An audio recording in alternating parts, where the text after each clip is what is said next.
Hello again. In this clip, I will talk about how to adjust regulation in order to incentivize DSOs to effectively integrate these local energy resources into electricity markets and also to effectively employ them for their own purposes. Coming back to the example of our small solar town, we saw that substantial investments are needed in order to connect all these new resources to the grid, in order to enable the system to deal with this increased uncertainty regarding the flows in the system, and also to set up ICT infrastructures for grid monitoring and grid automation. Today, distribution system operators are subject to an incentive regulation which focuses on operating efficiency, and so these companies have a very strong incentive to maximize cost savings. But these regulatory schemes in place do not necessarily also facilitate the large-scale integration of these local energy resources. There are therefore two regulatory mandates. Regulation first has to recognize the increasing total cost of distribution, accounting for grid reinforcements, for investments into related infrastructure, but also for increasing losses, for instance.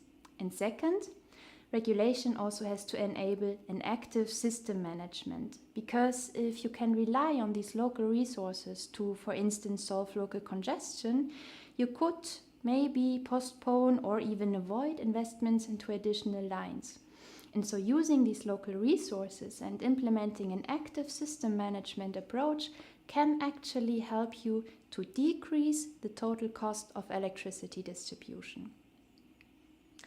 This shows that the allowed remuneration of electricity DSOs has to account for changing OPEX and CAPEX structures and of the optimal choice among both, but also of incentivizing DSOs to deploy innovative solutions and operating procedures. And here one could, for instance, think about an extra remuneration for a kind of specific class of innovative assets. And this allowed revenue I was just talking about then materializes in the grid tariffs. Today we do not have a good methodology to design grid tariffs for the different agents that might connect to the grid, like distributed generation or electric vehicles. And certain charging schemes are also particularly biasing. So for instance, volumetric charges combined with net metering. Volumetric charging means that a grid user pays according to the amount of kilowatt hours he feeds into the system or he gets out of the system. Net metering means that a household with a solar PV on the roof just pays for the net amount of energy it consumes during a certain period of time, and this could be a month or maybe even a year. So if this household, or let's say prosumer, because it does both, it produces and consumes electricity. So if this household produces electricity during the day, but mainly consumes during the early morning and late evening hours, then the distribution grid is basically used during the whole time interval. But the netted amount of energy it consumes may be close to zero, and this reduces the fee to be paid for electricity distribution substantially.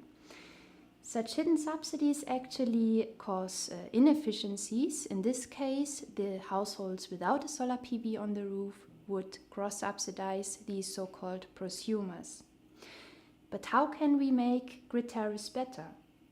First of all, we cannot consider grid users as simple consumers anymore. They are becoming very complex, sophisticated agents with very diverse consumption and production profiles, and they might even be willing to react to price signals. So what we need is a tariff design that sends efficient economic signals, and so grid tariffs should reflect the true costs or even benefits of grid users for the system. And so they should depend on the subscribed capacity, but also on the grid user's contribution to the local distribution peaks and on losses. Many open questions, however, remain. So, for instance, should renewable generators bear a part or maybe even the total cost related to their connection to the system? Or can we continue to exempt certain classes of grid users from grid charges? Or maybe even need a certain EU-wide harmonization of the regulation of electricity DSOs? Well,